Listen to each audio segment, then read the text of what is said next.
Hey, 4th and 5th graders, this is Miss Cindy. I just wanted to tell you that I miss you guys very much and I miss reading to you. So I wanted to read you the story, and when I found it, it made Miss Cindy laugh very hard, and you'll see why. It is a #1 New York Times bestseller, and 1 million copies were sold. And it is called, it's not what it's actually called, and I don't think there's an AR quiz on this yet. It is called Walter the Tooting Dog. As you can see, it says something different, but I'm going to say Tooting. Wow, this is a big book. I hope you guys can see the pictures. Betty and Billy brought Walter home from the dog pound. Nobody wanted him, said Billy. But we love him, said Betty. Well, he smells awful, said their mother. I think you better give him a bath. You see him?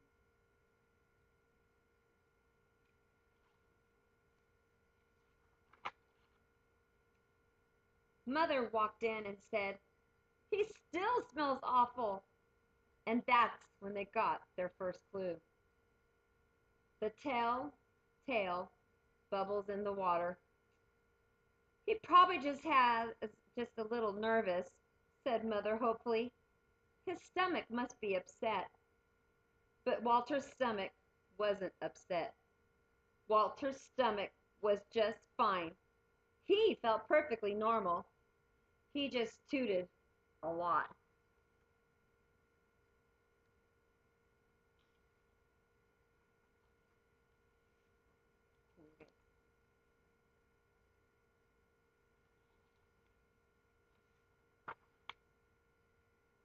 He did it when he bathed. He did it when he played with Betty and Billy. He did it when he walked around the house. He did it in the dining room, and he did it in the kitchen, and he did it in his sleep. Oh my gosh. That dog toots morning, noon, and night, said Father. He can't help it, Daddy, said Betty and Billy. They didn't mind Walter's toots. So what if he toots, Billy said to Betty when they were alone in their room with Walter. Betty agreed. Walter agreed too. He sat there, looking innocently around, tooting. Take him to the vet, said his father. Tooting, said the vet, as we say in the medical profession, and prescribed him some change in his diet.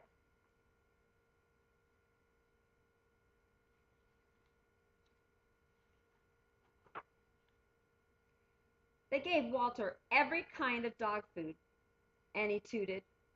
They tried him on cat food, and they gave him hot dogs, hamburgers, and lettuce and tomato sandwiches. They gave him fried chicken. They gave him rabbit food. They made him a vegetarian. No matter what that dog eats, he turns it into toots, roared Father.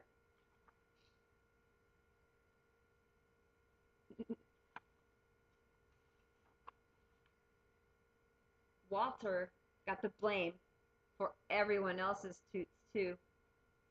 If Uncle Irv if Uncle Irv let one slip, he just went and stood near Walter. Then all he had to do say was, Walter! And everyone would look at poor Walter.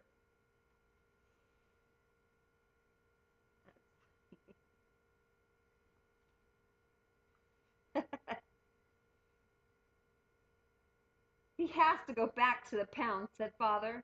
No, Daddy, please, begged Betty and Billy. Don't send Walter away. He goes tomorrow, said Father. They pleaded, and Walter tooted. It was all over that night. Betty and Billy cried in their beds, and Walter looked at them unhappy. Oh, Walter, said Betty, you've got to stop tooting, because Father is going to send you back to the pound tomorrow, said Billy.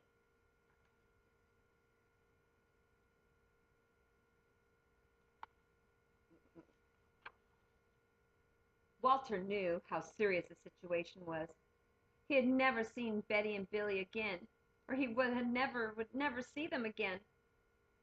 He resolved to hold in his toots forever. When Betty and Billy fell asleep, he walked down to the kitchen to see if there was anything around to eat.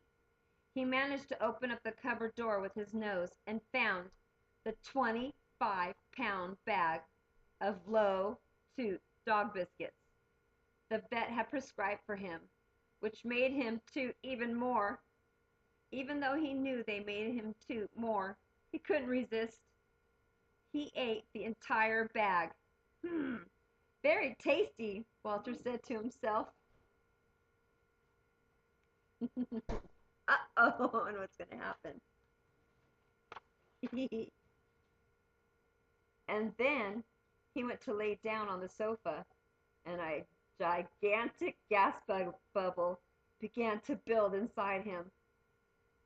This is going to be trouble, he said to himself, nervously.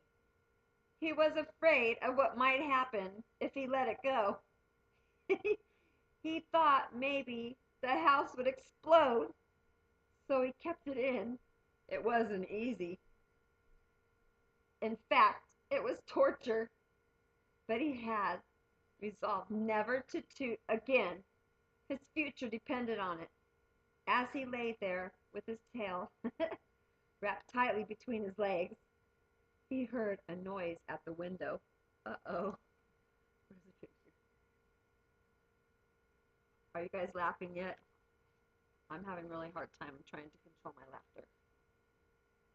He watched it slowly open, and a pair of burglars came in, and they dropped silently into the kitchen. Watch out for the dog, said one of the burglars. He won't bite, said the other. He is a wimp. Walter might have bitten them, except he was so filled with gas that he couldn't move.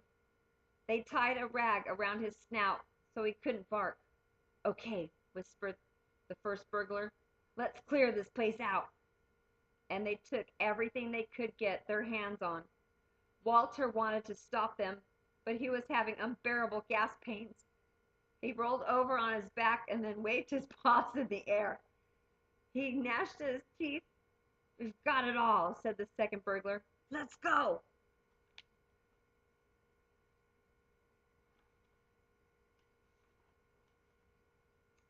That's when Walter let it fly. It was the worst toot of his life. It made a tremendous noise and shot him across the room. A hideous cloud filled the air. The burglars clutched their throats, unable to breathe.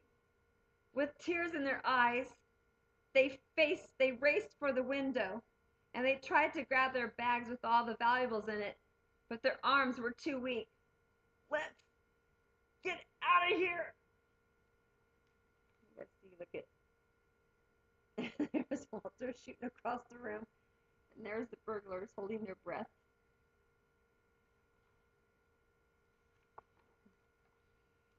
They jumped out the window and ran up the block, choking and gasping for air. Still blinded by Walter's attack, they stepped into the headlights of an approaching police car. Hold it right there, said the policeman.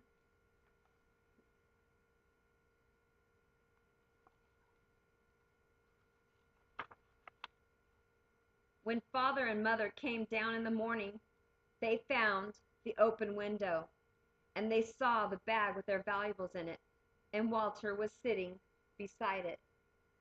He still had that rag tied around his snout. You have to say, he looked heroic. He saved the silver, cried mother. And he saved the VCR, cried father. Good dog, Walter. You're our dog, even if you do toot all the time.